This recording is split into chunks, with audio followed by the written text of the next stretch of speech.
I'm going to show you how to mix a proprietor's blend and to extract the Kava lactones in the best way to get the best tingly mouthfeel. If you can hone in on this here, we have Solomon Islands Gold, which is delicious. And then we have a Vanuatu Ceremonial, which is not quite so delicious but strong. So what we're going to do is we're going to take and tar out our scale. And for a half a gallon, you're going to use 2 ounces. So the ratio is 4 ounces per gallon, but we make it in half-gallon batches. So what we're going to do is get 1.75 ounces roughly of the gold. And that's good. And then we'll do the rest up to a couple ounces, give or take. It doesn't have to be exact. You'll see, it's just kind of a to feel. And that's a little extra, so I will break off just a little chunk. And close enough, 2 1/4. That's just going to give us a little extra tingle. And we'll probably have a couple of testers just right after we're done. So, basically what we're going to be doing is putting our mix into the strainer bag. And this is a well-worn strainer bag. We used this one for about 1.5 years before we retired it. It had an extra stitch put into it.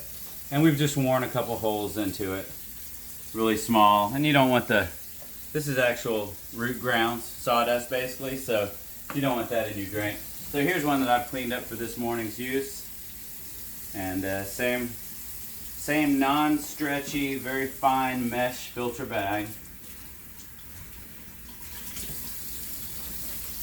And what we're going to do is we're going to do this in a stainless mixing bowl, and we've got up to 2 quarts. So that's where our finish line is. And what we should see is the liquid should be running clear about the time you hit that 2 quart marker, and then you're done. So what I do first is I bundle up the top of the bag. Then I'm going to go around my finger with it so that I've got it where I can still work it, but the powder's not going to come out. So first thing you do is you're going to just start by wetting down your bag nice and good. And from here on out, we're making the Kava tea, so you can keep your water going. I'll go a little bit less than this once I get it all saturated. And see how I'm scrubbing it, kind of like I'm just washing the shirt. I want to wash all those Kava lactones out. And so now I'll go to a little lesser flow. All right. And you'll see it as we squeeze it, the brown liquid coming out. So we're going to keep scrubbing it, and you'll feel it inside. It feels kind of, let's say, a little mushy, a little smooth, kind of like if there's a paste in there. And that's the actual Kava getting rinsed off of the roots. And as you go, you'll start feeling it be a little less smooth, a little more grainy, like you're just dealing with some wood and pulp. Okay, so now I'm going to just start working it a little bit more. You see we're about halfway in. Okay, and then you can just go out here to get your water. And then you want to rub it.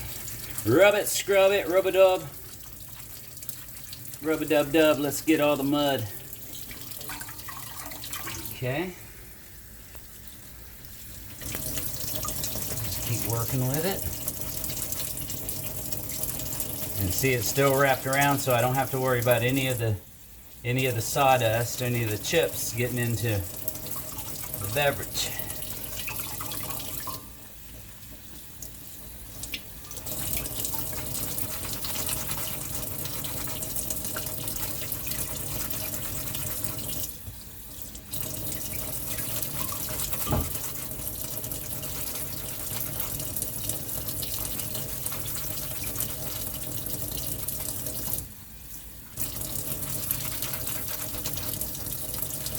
And it's feeling a little bit more rough inside now.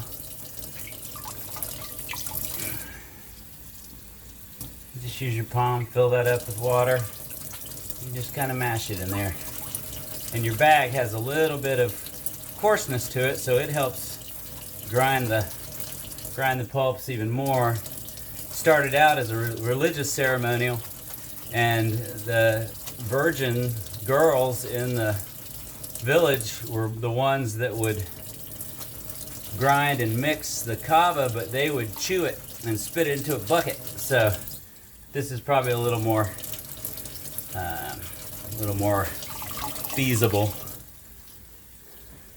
since we're not really doing full ceremony. But we do, and we will show you the proper toast that we give as taught to us by a Fijian. His name was Daya, and he owns Sadaya Imports in Hawaii. So they grind and pound their own kava, and it's pretty good stuff. We're partial to the Solomon Islands strain, but the Fijian stuff is really good, and it's kind of just a matter of taste, kind of like a wine.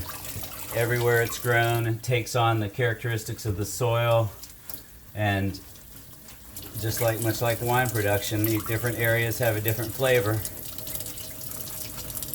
Now you should see it start running more clear. So we're getting very close to the 2-quart line. And inside it just feels grainy now. It's not nearly as smooth because all the goodie has been squoze out of it. So I think one more pinch to grow on and we should be complete with the extraction. Then all there is to do is stir it up before you pour it, because the solids kind of sink to the bottom, and the solids are the good mud. Alright, so that one's a done squeeze, and I'll show you what you get when you're done squeezing. You go from having powder to just having sawdust. Just like that. So that just means all the goodies taken out of it. Now what we'll do is we'll just pour it into our container. Let me get a spoon knife. Let's just mix it up so that it's nice and mixed up. And then a nice wide mouth container to help it to where you don't have to use a funnel. And if it's 2-quart container, you know you're going to be just right every time. All right, and then we'll let this cool, and then we will pour it into our ceremonial cups, about up to the top, a high tide, halfway is a low tide, and you say "Bula," and you drink it down, and you feel much better, man. Thanks.